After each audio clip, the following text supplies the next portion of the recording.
వివక్ష ఈ వివక్ష ఏ రూపంలో మొదలైందంటే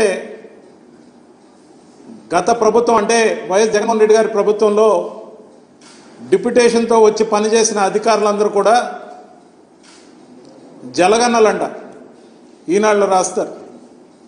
అంటే ఆ లాంగ్వేజ్ ఏ విధంగా రాస్తారంటే ఇప్పటికి కూడా యథాప్రకారం ఏనాడు రాసినా అదే రాత. కాబట్టి అధికారుల్ని అవమానించడం మొదలైన ఆ క్రమంలో కొన్ని విషయాలు గుర్తు చేయాలి. ఎప్పుడు కూడా చంద్రబాబు నాయుడు గారికి ప్రభుత్వ అధికారుల్ని అదిరించి బెదిరించి తన అజమాయిషి చాటుకోవడం తప్ప వాళ్ళ మీద ప్రేమ అనేది ఏ రోజు కనబడలేదు. గతంలో కూడా అనేక తర్కణాల్లో మనం చూసాం. అనేక ప్రభుత్వ అధికారులు కళ్ళనీళ్లు పెట్టుకోవడం చూసాం. వాళ్ళని అనేక రకాలుగా అవమానాలకు గురి చేయడం చూసాం.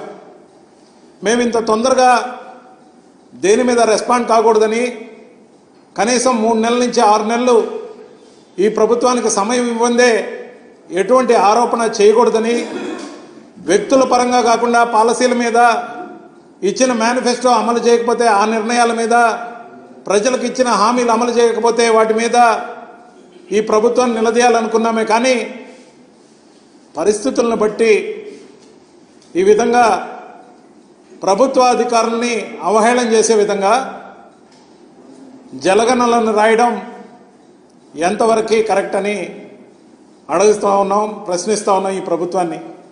అలాగైతే తమరి హయాంలో గతంలో 2014 నుంచి 19 వరకు ఎవరైతే డిప్యుటేషన్ మీద వచ్చిన అధికారులు ఉన్నారో, ఫర్ సపోజ్ రాజమౌళి ఐఏఎస్ కానీ, ఇప్పుడు మీరు విమర్శిస్తున్న కేవీవి సత్యనారాయణ గారు కానీ, వెంకయ్య చౌదరి గారు కానీ, కల్నల్ అశోక్ బాబు కానీ, లేకపోతే సంధ్యారాణి పోస్టల్ డిపార్ట్మెంట్ నుంచి వచ్చిన కానీ, గురుమూర్తి సెంట్రల్ సర్వీస్ నుంచి వచ్చిన వారు కానీ, మరి శ్రీనివాస్ సర్వశిక్ష అభియాన్ నుంచి వచ్చిన వారు కానీ, జాస్తి కృష్ణ కిషోర్ తాళాలన్నీ ఇతనిగా ఇచ్చారు కదా గతంలో తమరు.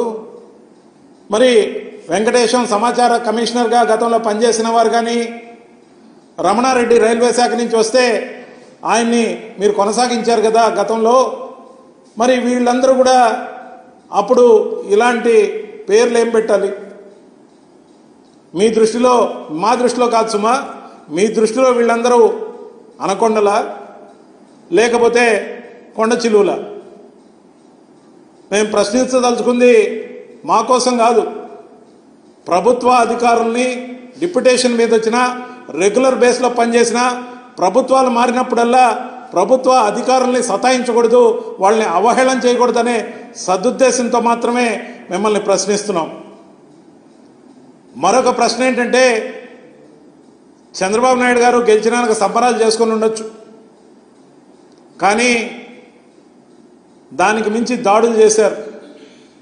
గెలిచిన వాళ్ళు సంబరాలు చేసుకోవాలి, ఇచ్చిన హామీలు అమలు చేయాలి. దాడులు దేనికి నిదర్శనమో రాబోయే రోజుల్లో మీరే చింతించాల్సిన పరిస్థితి. ముఖ్యంగా చేసిన తప్పు ఎవరు చేసినా ప్రజలు అన్నీ గమనిస్తుంటారని తెలుసుకోవాలి. దాంతోపాటు జగన్మోహన్ రెడ్డి గారికి సంబంధించి మొన్నటిదాకా ముఖ్యమంత్రిగా ఉన్న వ్యక్తి, అత్యంత ప్రజాకర్షణ కలిగిన ముఖ్యమంత్రిగా, నాయకుడిగా, వైఎస్ఆర్సీపీ అధ్యక్షుడిగా వైఎస్ జగన్మోహన్ రెడ్డి గారు ప్రజల్లో అశేషమైన అభిమానాన్ని పొందిన వ్యక్తిగా, పార్టీ అధినేతగా ఉంటే ఎటువంటి రివ్యూలు లేకుండా, ఎటువంటి సమీక్ష లేకుండా అర్ధరాన అర్ధరాత్రి మీకు ఆలోచన వచ్చింది తెల్లారెవరికి అవమానకరంగా సెక్యూరిటీని తీసివేయటం ఎంతవరకు సమంజసం? అసలు మీరు ఏం కోరుకుంటున్నారు? ఆయనకు చెడు జరగాలని కోరుకుంటున్నారా?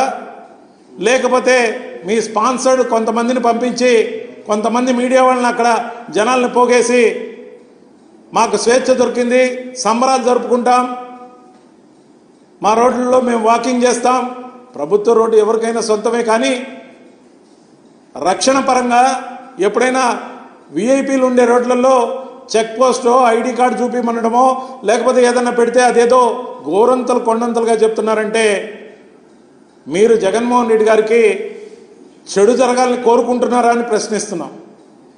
అందుకే మేము మా పార్టీ తరఫున కేంద్ర ప్రభుత్వాన్ని అప్పీల్ చేస్తున్నాం. జెడ్ ప్లస్ సెక్యూరిటీని వైఎస్ జగన్మోహన్ రెడ్డి గారికి వీలైనంత వెంటనే కల్పించాల్సిందిగా కోరుతూ ఆ విధమైన రిప్రజెంటేషన్ని కూడా కేంద్ర ప్రభుత్వానికి ఇవ్వడం జరుగుతుందని తెలియజేస్తున్నాం.